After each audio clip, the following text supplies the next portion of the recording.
जो मौजूदा सूरत हाल है इसमें यह है कि एक तरीका कुछ ऐसा है कि दूसरे को बोलने न दो। होता यह है कि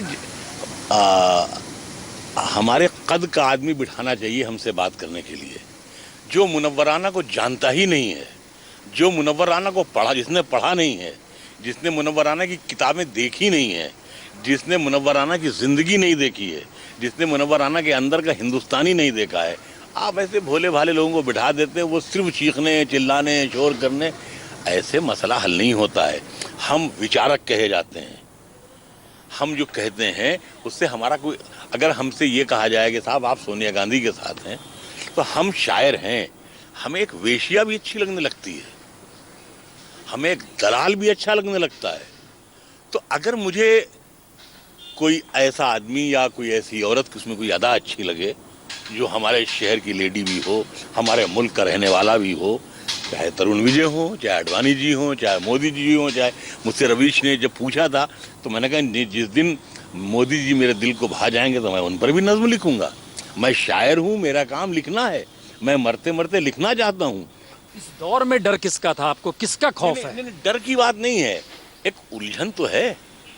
डरने का तो मामला ये है कि जिस शख्स ने पाकिस्तान के इंटरव्यू में ये कहा हो कि मैं 75 करोड़ हिंदुस्तानियों 75 करोड़ हिंदुओं की निगरानी में रहता हूँ, तो उसको डर कहाँ लगेगा।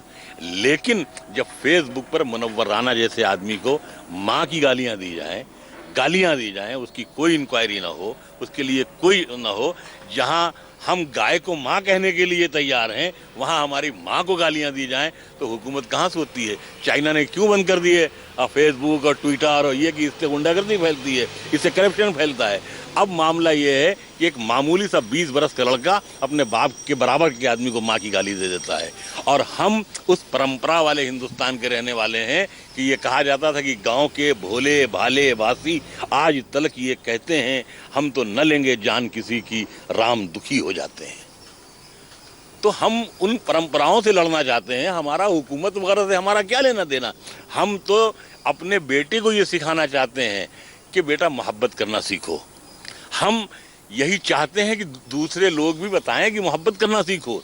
ये नफरत लफ्ज़ से लोग डरते बहुत हैं, लेकिन नफरती का इजहार ज़्यादा कर रहे हैं। इसमें मेरी बात अगर बुरी लग रही है किसी को, तो मैं इसको क्या कर सकता हूँ। पहली बार ऐसा लग रहा है कि अंधेरा इतना घना है जी कि आप खुद उलझन में आकर फंस गए। नहीं, पहली बार की बात नहीं है। जाहिर सी बात है कि इस तरह के कोई, मैंने आज नहीं कहा, मैंने उस ज़माने में शेर कहा था कि हमारे ख्वाबों में परियां कभी नहीं आती, हमें तो ख्वाब में मेरठ दिखाई देता है। उस वक्त हमने ये कहा था कि हमारे ख्वाबों में परियां नहीं कभी नहीं आती, हमें तो ख्वाब में मेरठ दिखाई देता है।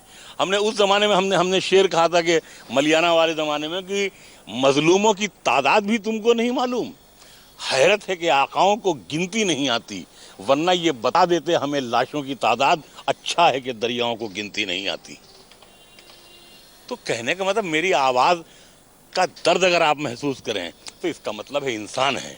अगर मेरी आवाज़ का आप दर्द महसूस नहीं करते हैं तो आप सिर्फ पॉलिटिशियन हैं, आप सिर्फ झंडा लेकर के दौड़ सकते हैं और आप कुछ नहीं कर सकते। जो शख्स यह भी लिखता है कि हर बुलंदी हर वक्त नहीं रहती, हाँ, तो ये तो सोचना चाहिए, खासतौर से पॉलिटिशियन को। क्या है आपकी वो ये बुलंदी देर तक किस शख्स के हिस्से में रहती है।